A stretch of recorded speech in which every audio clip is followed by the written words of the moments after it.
Whereas what are we doing to bring those benefits that we are providing to all the people around the world to our own people? How much of IT are we absorbing in our day-to-day lives for the benefit of the common man? I think that introspection also should be done. And I think the soft option days are over of IT usage in governance.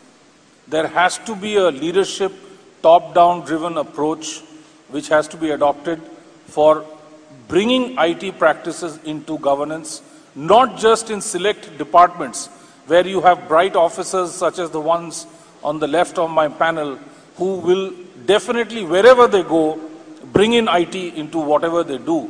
But it should not be individualized as it is today.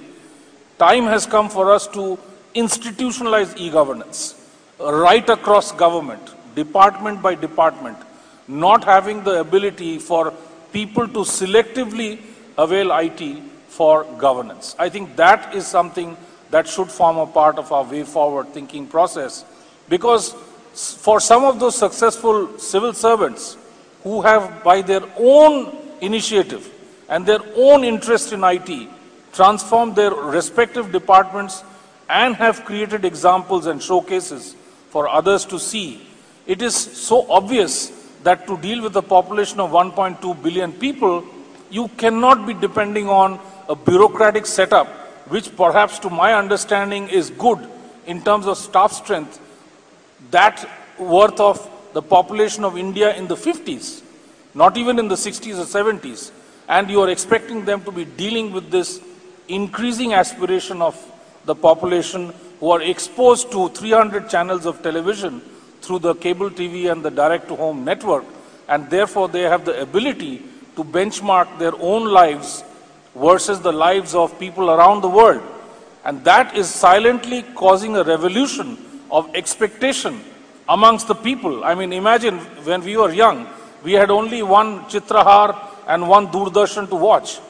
Today's children have the ability to watch not only 300 channels on television, but anything that they want to watch on the smartphones that they have through YouTube and the internet. That's the kind of exposure that the next generation is having today, and obviously their aspirations are going to be much, much more than the administrative ability to handle such aspirations. So therefore, I think it is not going to be a question anymore in India as to why IT, but how much IT and how soon, and how quickly can I bring the benefits of IT to the common man.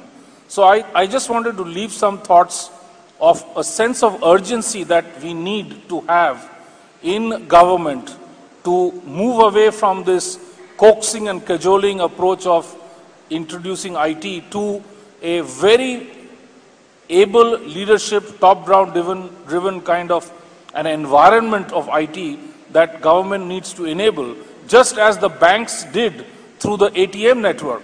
Look at what happened to the public sector banks. They created a mahal of technology, and the citizens and the banking community and the customers adopted to that system like fish do to water. That's what is really is expected of the government, which is just to create the environment of IT, and people with all the exposure and all the intelligence and the high IQ levels that Indians have as a part of the DNA would simply adopt to the new environment very, very easily. Again, I think for too long we have judged people that, the common man, he's IT illiterate. Just as Mr. Ravi Saxena said that his maid servant knows how to use a cell phone. Who has actually taught her how to use a cell phone? Who has taught my driver how to go to the ATM and draw the cash? He has learnt it on his own. So let's not underestimate the ability, the latent ability of the Indian citizen and what he can do, provided he gets an opportunity and an environment to do some things, to be in touch with modern society. So I think the role of the government is clearly to create that enabling environment, to create that mahal, not only by way of citizen services, but also for internal working of the government. Because you now have the Right to Information Act, you now have all the other Right to Citizen Service Delivery Act, you have all of these things coming in all over the country. where you will be expected to deliver at a certain service level, and without the automation and obviously at no cost can you increase manpower, it is going to be humanly impossible to deal with either the aspirations or the service guarantees that you yourselves are bringing by way of legislation. So I think the compelling need as a part of the way forward is to really institutionalize IT across government, make that as a part and parcel of daily lives of people within government, equip all officials within the government, invest in creating an IT environment, invest in applications, because some of the very common applications that you will see on a government computer is either people are playing card games, or they are watching internet, or they are doing stock trading on the internet, because there is no application. So it is not enough just to invest in IT by way of hardware, but to really look at applications that is going to produce more productive work internally within the government, as well as have the ability to serve the citizens on a real-time, across-the-counter basis.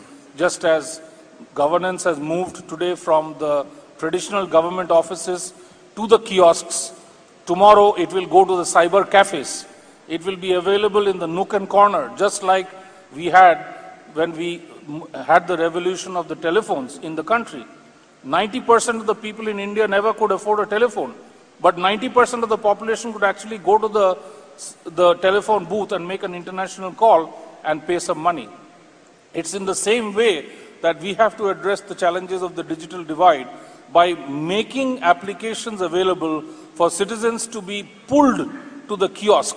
One of the reasons why the Common Service Center is not functioning in India, regardless of all the tom-tomming that the government does, that it's a fantastic success, enabling environment as a part of the